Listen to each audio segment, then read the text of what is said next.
Hello and welcome back to the BWN podcast. Today is episode 7 and I'm joined by a very special guest today who I wasn't sure he would be on at some point, but here he is. Mr. Jim Stackhouse, how are you doing? Wagwan, what's going on with this? You'll come to find out in time that there's, yes, I wanted him on for a reason and you're starting to get sort of sprinklings of it now. I'm a knobhead, that's why he wants me on. I'm Yeah. a knobhead. Yeah. We love the knobheads here. It's great for talking. It is the Waffle Merchant podcast. It's great. I'm gonna go right into this one with an intro. We're just kind of skimming over everything that we usually talk about. So first of all, how are you feeling, guys, today? It's been a week since Valentine's Day when you see this. We're recording it on the day ourselves, so we are, of course, Lonely. and depressed. But no, we're here. We hope you enjoyed last week. We really hope you did. With Dylan, that was a great episode. And here we are again on the 21st of Feb. How are you feeling? I hope everything's going okay at home. And if you have any more questions or sort of topics for us to talk about on this pod that you'd like us to cover with anyone in particular and guest-wise who you may have seen on the network, let us know in the comments down below. But today we're with James, and we're going to be talking about something that is honestly, I think, kind of close to home with a lot of people at the minute. But I know we can handle this well. So I think we get right into it then, really, with that intro. But what I will say before we continue is, yes, I know the entertainment coverage, another week again, I haven't been talking about entertainment and that sort of thing, but I said that it's coming to an end. Yes, next week will be the last one, and in a massive opening segment, I'll be covering the motherload of all the different films that I've missed. But without further ado, let's get right into it. So, how are you doing, first of all? Yeah, I'm okay. Good looking. As per usual. Don't tell us stuff you already know. No. We already know that. No, I'm all good. My birthday was recently, so got pissed, as you do. Yeah. Spoons, obviously. But I play American football. The Super Bowl was of recently. Mm-hmm. The Chiefs are wank. Did them in. See, everyone's more talking about Kendrick, to be honest. Nah, Taylor Swift got booed. I'm happy. Thing is, I could not care less about that entire situation and the just all the buzz around them two rappers. But honestly, I'm really involved with it after seeing that performance because a lot of people are saying it was shit. I thought it was really good. Oh no, it comes down to the point of it was a good show, but for Super Bowl, the last couple of years there's been like 3 or 4 artists, right, all doing their biggest hits. Okay. So it's been like a couple of years ago there was 50 Cent, Eminem, fucking 5 other people. Mm-hmm. And they all did one of their songs. It's like every single artist did their fucking banging song, their number one go-to. Then Kendrick, did a fucking good set. But again, it's just like, but Taylor Swift got booed, so all's right with the world. So that last one, did you not find the last one really cool? Because that's the only part I keep watching, obviously. It's not like us. Yeah, so it's the whole show that he did. Mm-hmm. So that was like across the whole NFL field, right? Yeah. Fun fact, he walked more of that field than the actual Chiefs team did for the whole first half. That is diabolical. Yeah, so the Eagles, who I support, big up, they decided to score more points than the Chiefs got yards in the first half. That's insane. They must have got absolutely smoked. They got dog walked. That's insane. So do these full on watch it? So yeah. Because it's a society, isn't it? It's yeah, American football society. Yeah. What would you say? And not to go on a bit off topic, like especially the irony of what it is we're talking about today, but it's just like but with American football. Well, how you found that? Because I know you got into it very early in first year. I think it was, wasn't it? Oh yeah, it was the thing of I've always done contact team sports. Mm-hmm. And then I kit on my neck's been buggered, my wrists are all done for because I played rugby for years. I say, fun fact, if you audience around, if you look at me now, that's why I can do that with my nose. Because I've broken it a bunch of times. So yeah, but then I got to uni, I was like, I'll play rugby. Then I remembered the stereotypes of rugby players at uni. Yeah. And I wasn't overly keen on drinking grown men's piss from a boot. So I went, I'll go to the other contact sport. I did that instead. Fair enough. Yeah. Fair enough. I know we've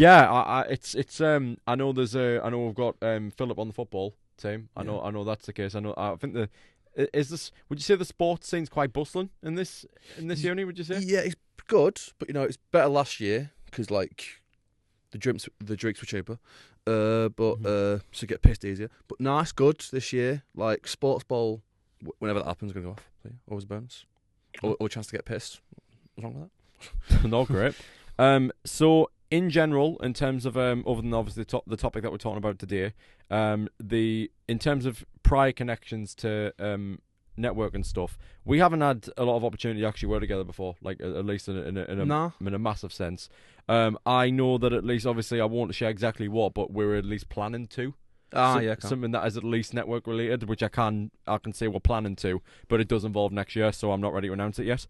Again, it was relevant for James to come on for that reason, but also because we're getting sort of we've been a bit kind of slacking with the whole lecturers thing right now. We're trying to get more on and more industry professionals, but it's and we've kind of got the plan in place. But we've been on a bit of a nice roll there, having a load of students on. So we thought in this kind of first season of the podcast, you could say, where it's the little short run where we're going to have a lot of people in who aren't as involved in the network, and to save the people who are more towards when the slate starts in May. We thought it was a good idea to have you on. So when I was thinking about topics and the way that this could work, I feel like you would have a fair bit to say on this, and a sense of pride about it, because I mean, first of all, with a bit of a stereotype, you absolutely love your tea. I'm from Yorkshire. Love it. You love your tea. Yeah, 5 cups a day. Go on. So we'll start there. Tell us a bit about where you're from and sort of the culture in general, and what you've grown up with, that sort of thing, everything. Right, so I had the luxury of having 2 Christmases and 2 birthdays. My parents are divorced. So I'm from 2 different places. I'm mainly from Halifax in Yorkshire, which is from fact where the Quality Street factory is. So you're welcome for the 5th best chocolate box at Christmas. Got that going. Yes, Halifax. Yeah, it's near Bradford, so kind of like grew up in not the best area. Then where I'm from, because split custody, grew up in Oldham, another shithole. So from that, it was like, but I was quite lucky, where like I was able to get into a private school somehow on some kind of bursary or something. So I come from a point of a very weird look on things. So I grew up in a shithole with working class parents, and they took me to a very middle class area. Yeah. So I could see like all the different kind of stuff, and it was a point of like I always hung around people that were like, Daddy had the new Range Rover. Yeah. Mummy didn't work. Well, she did. She worked as a receptionist for 2 hours every week to get the company car, which was a Jaguar. Yeah. That kind of stuff coming through. And then, fun story I have, when I was in like year 7 or something, like my parents like picked me up from a rugby game. And my dad picked me up, and he got a new to us, shit green Fiat Panda for work. As a Fiat Panda it's a shit car. No offence if you have one, I'm going to get one soon. And another mum got a brand spanking new Porsche 911. And I said, "Oh look, we've got a new car too. It's great, isn't it?" I'm not talking to you. This thing had rust in the arches you could see from the outside. The actual back number plate was taped on. And none of sellotape on the sides of it. Oh yeah. Oh fucking hell! And none of the wheels had like the alloys on. Wow! And next to this brand spanking new 911. I don't worry, like we've got a new car too. And look, ours has a sunroof. Yours done. We have that.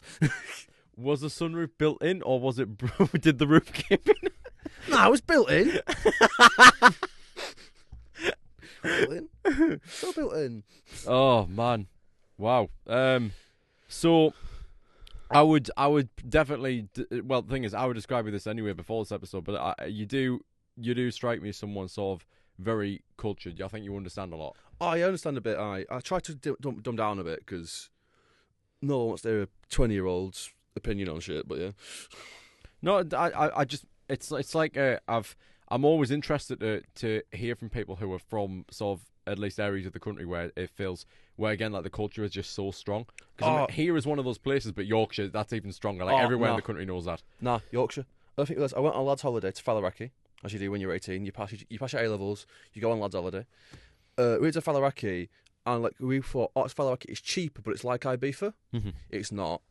We were the only British people there, and we're from Yorkshire, so we went round Faliraki. It's like a traditionally Greek place. Everyone was there with Slavic, just screaming Yorkshire, Yorkshire, Yorkshire every single day. had Bradford FC towels on the thing. Had Halifax Town everywhere. We were like getting pissed at 10, and like we like booked the cheapest hotel we could find. And it was literally us, a bunch of like Greek people, Greek families. Uh-huh. So they all loved us. Because basically we just walked around having a good time. We were never rude. We were just like constantly just being nobody like, British people, they're funny. Circus people, yes. Don't they love us, man? Honestly, no, they fucking don't. No, they don't. I think if you ask any foreign country, saying what country would you wipe off the face of the earth, it would probably be also the US. It probably would be. Nah, the French need to go. No, I mean anyone versus us two. Oh yeah. It would be us or the US. It always it would be. And I'll be honest, and I would like to make a case that I would like. The world hates winners. So I'm saying. That's spicy, right? Okay, yeah. That was a shot. Well, I mean, I can't. I can't speak. We're currently doing shocking in the rugby, so. Yeah, it's. I mean, the thing is, I could say we're winning, but I don't. No, we've been winning for a long time, like, and then we've just gone to shit. Because, and this is when we curve into it. It's like I don't. Yeah, I feel as if there's I'm trying to distinguish in my head. Is there a difference here between the UK I grew up in and the one there is now, or is this just part of growing up? No, this is a mix of both. Because think about this, right? I go in this for donkey's time. So, the biggest economic boom we've ever had as a country was after World War II. Yeah. When kind of like there was developments being hunted out, there was a bunch of money being splurged on people, kind of like trying to get jobs and stuff. Then Thatcher happened, and kind of saw kind of a bit of kind of like what is it? People not getting jobs for different reasons, multiple different reasons. Then she saw, hang on, majority of the time people that don't have jobs that can work, I mean can work as in above 55 but like below 70 aren't working. But that's because the element she saw were people from working class areas, people that were in mines doing shipbuilding, so the back was fucked, they couldn't walk. Yeah. And then kind of that's when the whole strikes happened with the miners, all that kind of stuff. So she went, I'll get rid of the mines, get rid of all this infrastructure that's up in the north. Traditionally in the north, that's where the coal mines were, up in Wales, up in Scotland. Let's take all that money away and not put anything back in. And then that all happened. Do you know where it went? Obviously. Do you know where the money went, though? Oh, south. Well, obviously, it didn't go to the south, but it went to kind of retraining programs where kind of nothing happened. And then kind of all that happened, then it kind of became the thing of like, if you treat someone long enough as something, they'll become it. Yeah. And then it kind of became the thing of, for a long time, kind of newspapers were like, kind of like, oh, we need to help these people, we need to help these people. Kind of like it were in less fortunate areas, they're kind of struggling. And then kind of to 2000s, like when like all the media kind of swapped around to 180. Right. And that's when kind of like benefit scrounger was used. That's when like Jeremy Kyle got big. There was the whole like documentaries where it was like, do you remember those TV shows where it was like, today I'm here with Susan and she eats 20 bags of crisps a day. Like those kind of shows where it was like just going around poor people and going, you're shit, why you get a job. And they couldn't. Sometimes they couldn't. And kind of that all happened. So kind of like, that kind of stuff. And also as well, like, Brexit happened, country's gone mourning this shit, and just nothing's working, like, at all. Like, every single time people try and do something, it goes to pot. Then was also us growing up, so kind of like the mystique of everything's vanished. And, world's gone pot, man. How, what was it you said a second ago? You said it was like, everything's going wrong. Why do you think that is?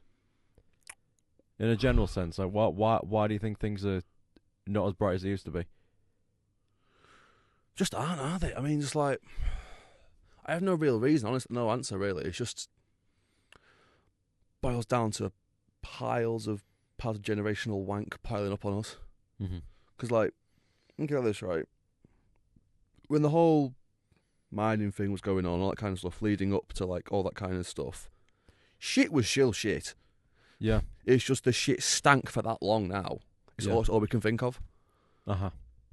So it's what it is. Don't get me wrong, there's still bright points. There's still, like, World Cup and that, but... that 99% of the time doesn't happen here. No. Oh, come on, we'd tear the house down if it was here. We can't be trusted with something like that. No, we can.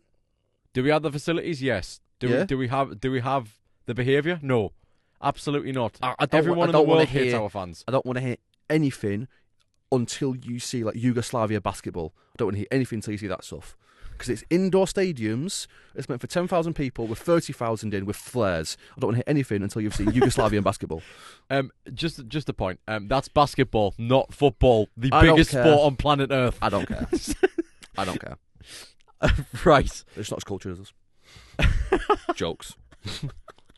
So the thing is right, on paper, things don't seem to be working out. Everyone's having a mare. It's not grand. No. And from what I take it, because the thing is, I stay out of these things because I don't want to get in fights. But I just don't, like, in terms of knowledge and all of it, I just stay out of all of it. From what I also gather, I think Christmas has been kind of rough for people. That's what I'm hearing. I mean, yeah, Christmas has been tough. I mean, think of it this, right? We're one of the very few countries in the world that's been around for this long, right? Yeah. And because of that, we have, like, if you look at America, right? Mm-hmm. Their kind of country is kind of run off race, right? Yeah. Because it's so young, it's very clear to point out where people kind of came into the country and did their stuff and kind of have had their time to make money. Mm-hmm. That's why, like, so much race issue. But here it's all class. Yeah. It's class masters race. Interesting. Because, like, we have such a, like, rigid class system, like... And the middle class is only shrinking because of inequality, kind of fucking fuel across everything, just gone to pot. Like, and the class structure is so rigid, and it's like there's not much people can do. Mm-hmm. It's just shit. So, when you put all that aside and things aren't great, and what you're left with is the people, and we talk about what it means to have a national identity in the UK. I think it's certainly worth trying to examine what that means now, in the sense of we don't have one identity. We have multiple. We have the country's so divided all the time. We can't have one flavour. It's like a Greggs. You have the sausage rolls. They're the Southerners. Basic. They're happy clappers. Then we go up Don't you knock sausage rolls, man. Then they're always there. They're always kind of doing their thing.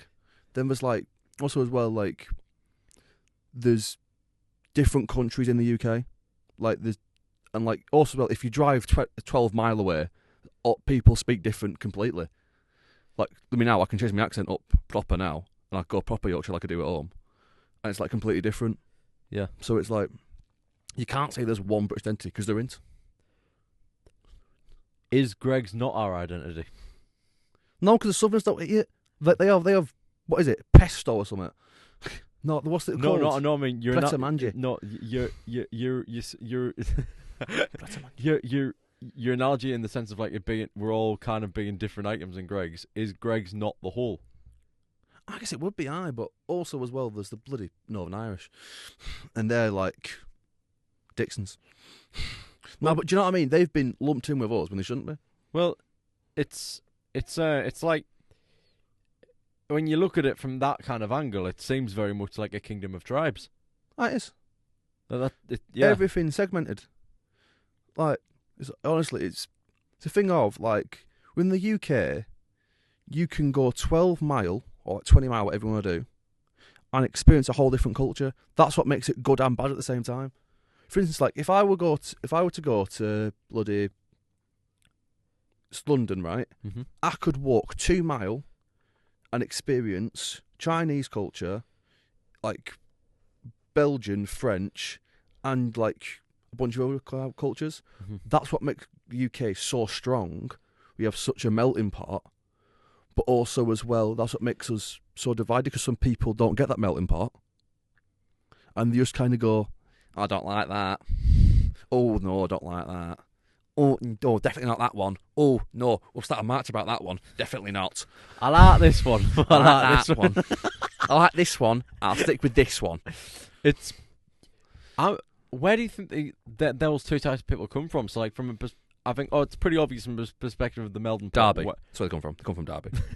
It's pretty obvious from the perspective of the Melbourne pot where people can get by with that, just happy. It's obvious where they're coming from. Where do you think the kind of the judgment of difference, and I'm not talking about the series, I'm not talking about race, I just mean just the general tribe system of the UK, that kind of sense of difference, what that kind of skepticism around that from certain people, from that other side of the coin that you're talking about, where do you think that stems from? I have no idea. It comes from the point of, right, if people have lived their way for so long, right, they've kind of been in their little corner, they've had their little corner, they've protected for so long, it's their family, it's their culture, that's who they are. And then suddenly, without warning, for instance, like if I had a family recipe for so long, and then someone from another person's family comes to my house for said curry, that adds in cumin, what's going on there? It's a bit different now. I don't know why it's different. I love my bit. Why are you changing it for? But also as well, with change, stuff becomes new. I don't get it, mate, but you know, that's just me. So people don't like change. No, we don't like change. Also, we're British. We're meant to be we're meant to be pessimistic. How is that become a national trait? I love it. But how though? How do you think we've just become that way? I think it's a baffle that other countries haven't. Because, like, think of this, right? We're one of the oldest countries in the world. That's a fact, right? We are one of the bloody granddads at parties. Mm-hmm. And it's like, well, there's everything that's gone on. It just feels like we've been around for ages. So everyone's going to be different, innit?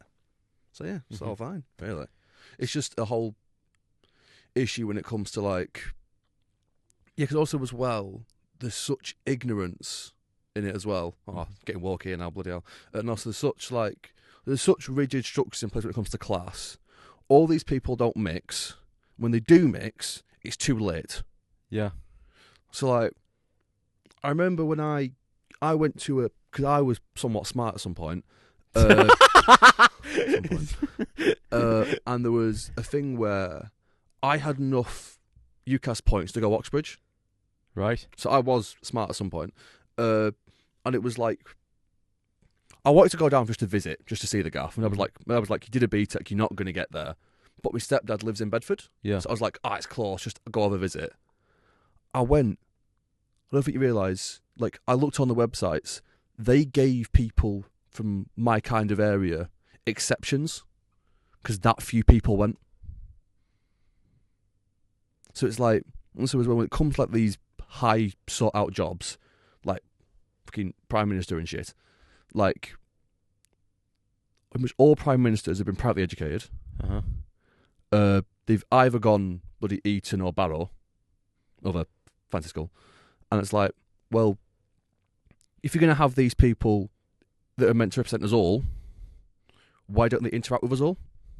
Mm-hmm. They only interact with their little club with the fair belters and the regattas and the bloody eating toast and fucking pigs. You know, that's what they do. They kind of stick to themselves and they kind of go, oh no, we'll run all your money, but also we don't want to speak to you, so, you know, jog on.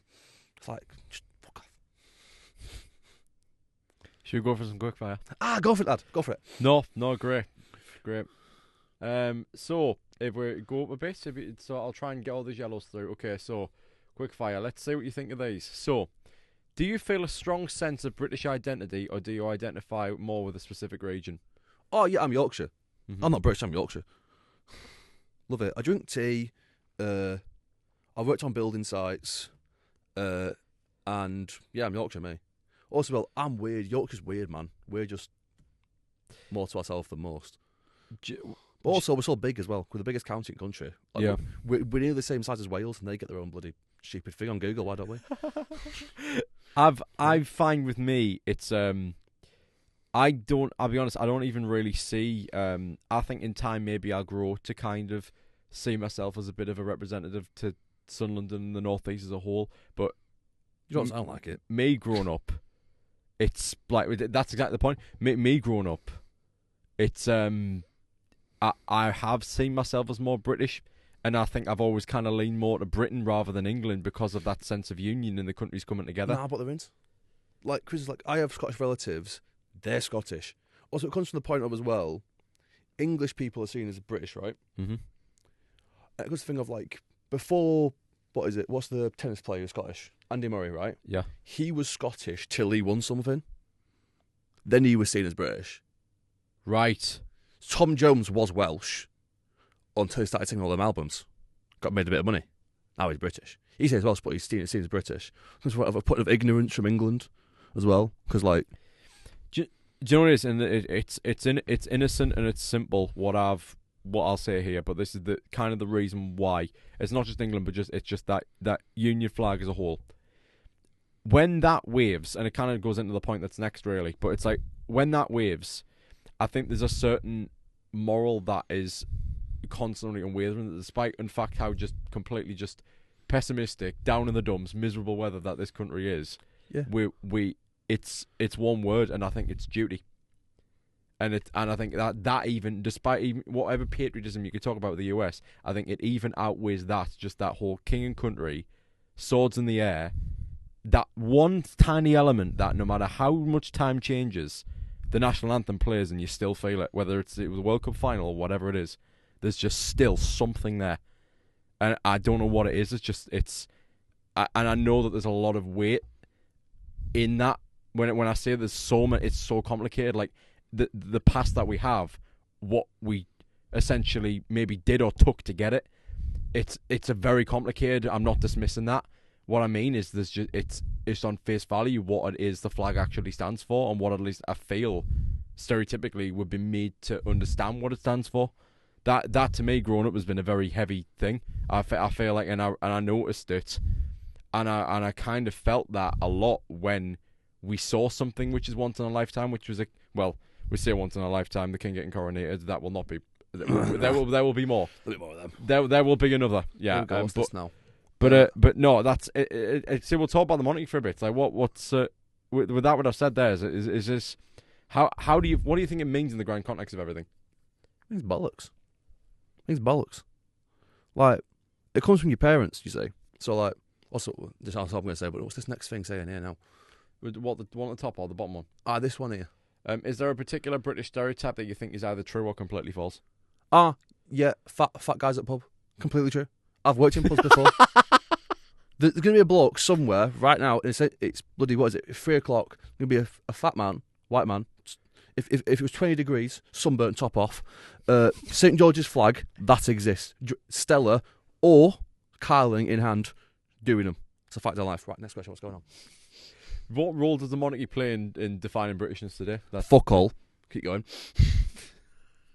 Honestly, it's a big source for tourism. That's it. No, because again, I would say that too. Like it's. But then if people are coming here because of that, because it has some kind of sense of what makes Britain stand out, because it wouldn't be a tourist attraction if it didn't make us stand out. Does what it's supposed to at least represent half kind of reflect who we are in terms of characteristics, in terms of that duty sense? See, we should be, according to the old people. Do you not find there's something in that duty? I know there's a lot of baggage that comes with it, but do you not think there's something in that? There's like No. You don't? Not at all. How come? Think of this, right? If I were if you lived in Uzbekistan, right? Oh, here we go. It's a random country. I'm sorry if I offend anyone. He could have just said everyone. Poland, but no, it had. No, it could be anywhere, right? And like these so many things going on, and like Kristen's like, you've lived your whole life, and the Uzbekistani people I've done nothing for you. If anything, they've made your life more shit. Would you still feel duty there? No, would you bollocks? They've done fuck all for me. Why should they fuck all for them? All they've done, right, I'll give it to them. NHS is the shit. And you know what? Nicking milk from the milk guy. That was pretty fun when I was a kid. There's much more than that. There's not much more than that, is there? So really, that kind of that old guard identity, even despite its positives, you think we've completely changed, and it's not what we used to represent. No, it's still there, but it's like, do you know what it is? It's like a faded like Nissan Micra. It's there in the corner. You can go, oh look at it, it's still there. Why is it still there? It should be dead now. So what the thing is, if it's so tarnished that people want to throw it aside, what's so good that replaces it? Or does everything go? Have you had a kebab though? They are good. Look, I know I'm not saying the kebab munching nightlife 2 o'clock in the morning culture has to kick royalty out the door, or vice versa. That's not what I'm saying. I'm saying I think the beauty of this country is the fact you've got a kebab munching 2 a.m. in the morning culture, along with the king there, and you've got the two juxtaposing things. You put those two images together. That is Britain. Ah, it is. It's just there. It's just great because that's what it is. It's the absolute highest of standards with the lowest of fucking lows in the city. And I don't mean that in terms of class. I mean in terms of like just shithouse. That is who we are. Yeah, it is. Oh, what's this now? What is the ultimate British dish, and why? Right, I think you'll disagree with me. I'm gonna say something to roast. I'm gonna say something to roast. Oh, it's not half bad shout, you know. I think a Toby. It's not a half bad shout. I think a full on. Speaking fucking of filthy Toby. That's where I was yesterday. You know what? That's where I was yesterday. King size plate. Ah, of course. Doesn't fucking surprise Of me course. at all. Had that going. Producers loving it. Well, yeah, all the British dish, right? You think about it, really, right? It's a mixed grill, but with like everything on it. It's like on this plate there's jerk chicken, there's chicken tikka, there's Cumberland sausages, there's like surf and turf, but everything on this plate, right? There's obviously chips somewhere. Got to be chips. Yeah. And then on the side, you'll have 3 drinks. You'll have a mango lassi, just because you know, calcium and that, good for your bones. Then you've got a pint of Stella to keep the old people happy. And then also as well, how about Pepsi Max? Because young people aren't drinking anymore as much as we did. Because like I've had multiple times where like I've gone into a pub, as you do, and like I've been the only young person there. And I was like, what's going on? Yeah. And it's like, it's fun because like more young people now knit than go on nights out. Mm-hmm. What's up with that? I could be there in a club. I have this, by the way. I've seen this in a club where like a 20-year-old lass was just there in the club, sitting down, prosecco in hand. Oh, do some knitting. How did she get in the club with the bloody needles?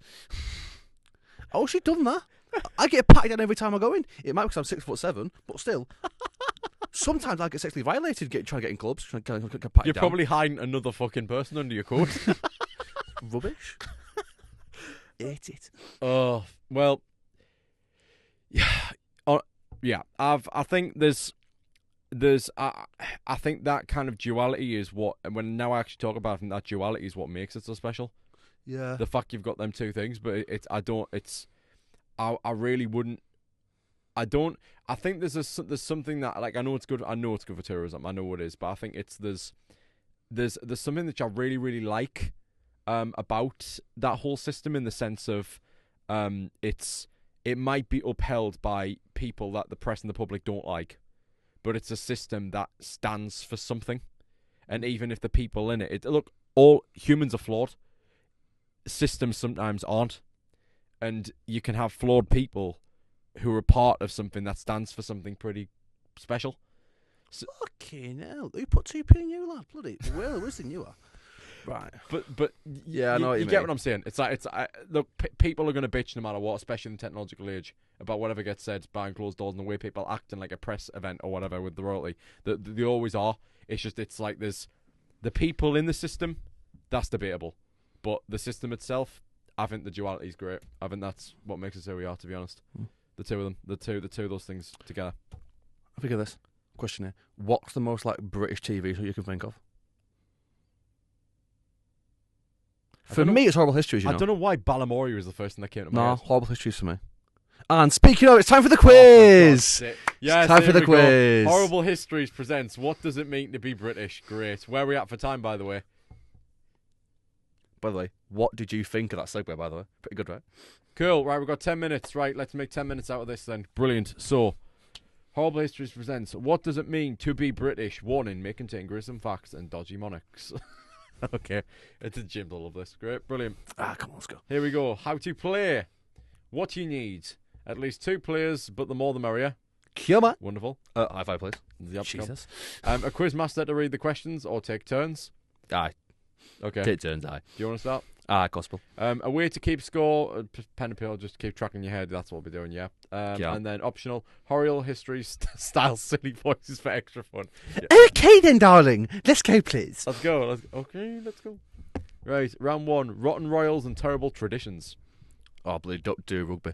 Right, so, which king had 6 wives and was known for his terrible temper? Was it A, Richard III, B, Henry VIII, C, Charles II, or D, King Burger I? Now, I'll say personally, I think it's... There definitely wasn't an entire musical done about his wives. That's Nah, definitely wasn't by one of the best playwrights, one of the best playwrights of all time. Nah, never. Do you know what? I think it's Charles II, you know. Oh, yeah, I think so too. No, it's Henry VIII, isn't it? Henry VIII. Alright, go on. It's Henry VIII, isn't it? I'm good, mate. Right, here we go. Woo. Booyakasha. Divorced, beheaded, died. You know the rest. Wonderful. Right. No, I don't. I'm fake, mate. Okay. What did Queen Elizabeth I supposedly use to make her face extra pale? Chalk dust, lead-based makeup, in brackets poisonous, flour and water paste, the tears of her enemies. Rich, think about this, right? I'm so focused on doing the voice, I'm not even right? fucking reading it. From what I've heard, right, she was clapped.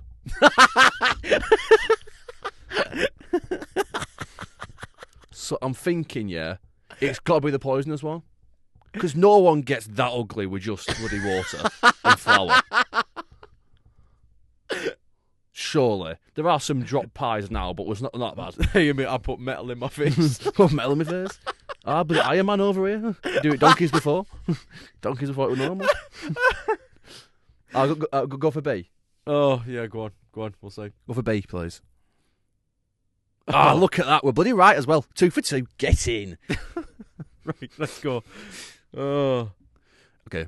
Which British king was found buried under a car park in Leicester? Oh! Was it A, George III, B, Richard III, C, King John, or D, Henry I? I think I know this one because I think I saw a movie out of it. I think it's Richard III and I think it's The Lost King. The movie was called in 2022. Under a car park in Leicester. Yeah, I think it's Richard III. I remember that dialogue. Lock in answer B. Is it? Yeah, go on. Lock answer B. Oh, fuck yeah! 3 for 2. Say this, by the way. Whoever made this quiz has made every single right answer B. Oh, he's fully outed you there, by the way. He's fully outed you. Oh, it's crazy. Right. Okie dokie. Which of these was a real punishment in medieval Britain? Being dunked in a pond to see if you were rich. Having your eyes cut off for having your ears cut off for gossiping. Being forced to eat old socks. Both A and B. Well, right, I'm telling you now. It's B. A is a thing.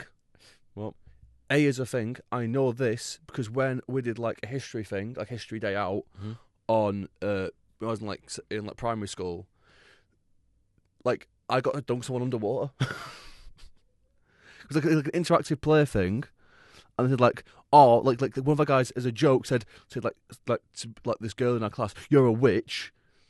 And the person took it seriously and went, "Can you swim, by the way?" He went, "Yeah."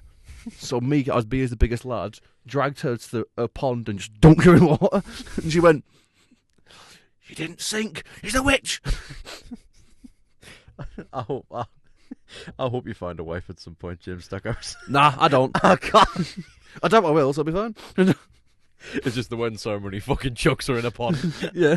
No, you fully would on your wedding day. You just like the scenery of the pond. You just fucking chuck her in. Nah, not her. If you have kids at that point, then yeah, they're going in. I didn't think you could say something worse. Just chuck the kids in instead. They just fucking drown. No, also as well, I'm having no kids at my wedding. Not having nobody, people screaming, but they're crying. If anyone comes up with kids, they're going, "Do you know what I'm going to do?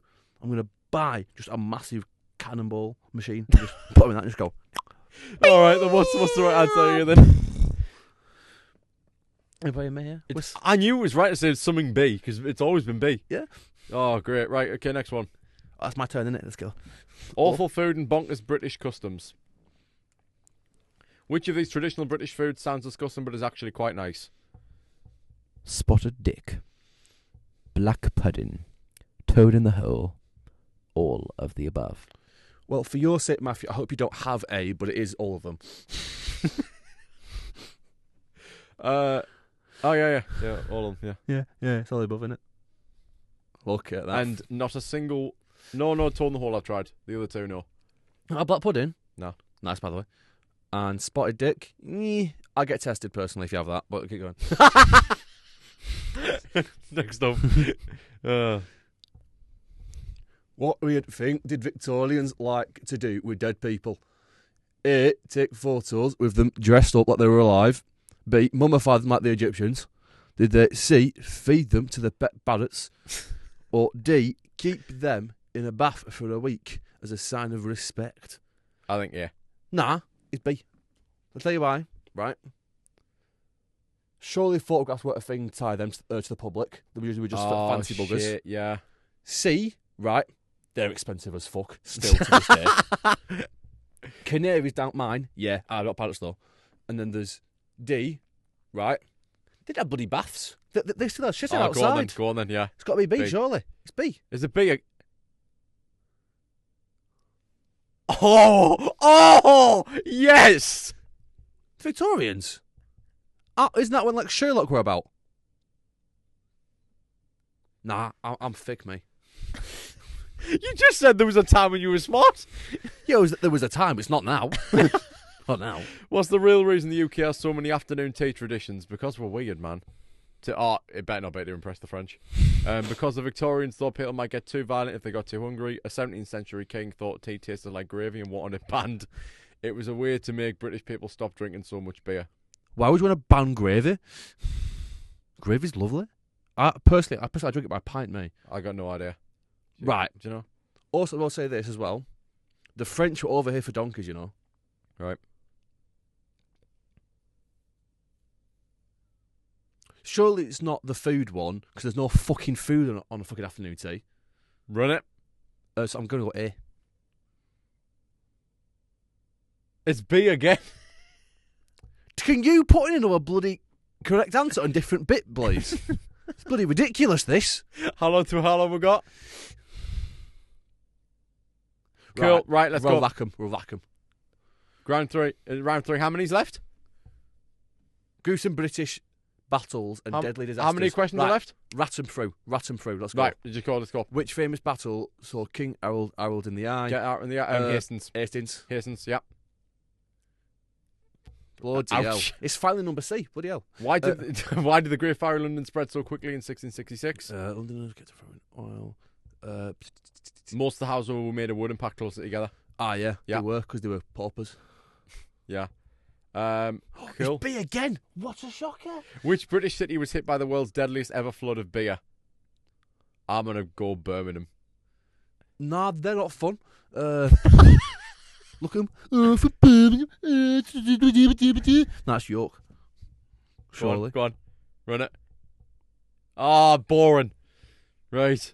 London. That was London. But bonus the question. soft shandy driving Bonus southerners. question. What do medieval doctors think was the cure for the plague? Probably wearing a dead pigeon around your neck. Yeah, probably that as well. Also, as well, fun fact, Do you know Edinburgh is built on? Sorry, Edinburgh. I don't know which one it is. The reason why they didn't get the Black Plague because they literally bricked people into their houses when they had the plague. Mm-hmm. So it's Edinburgh. Yeah. Where they bricked people into their own houses when they got the plague. So literally, Edinburgh is built on Edinburgh for all of the dead bodies. That's insane. Which one is it? B and C. Okay, great. Ryan, does that wrap it up? Yeah, it does. We're good. It does. Finn. Right, is that us out with time? Wonderful. Right then. Yeah, great discussion today, James. Thank you very much. Welcome, 15. You enjoyed it? About as much as a colonoscopy, I'm not going to lie. You know, for some people, very enjoyable. For me, I enjoyed it a bit. For some people, maybe not, you know. I've got no words, man. I don't really know what I'm supposed to add on to that. Right. Probably not 2 hands. You probably only want one going up there. Right. And definitely don't have both hands of the doctor on your back at the same time. Because then there's a different if you're going in. Oh, my God. All right, just stop. Oh, it's been great, Jim's chatting. Yeah, this has been the BWN podcast once again for season 1. Yep, episode 7 on the 21st of February. We'll see you next week. But until then, goodbye. Cheerio, love. Bye, guys.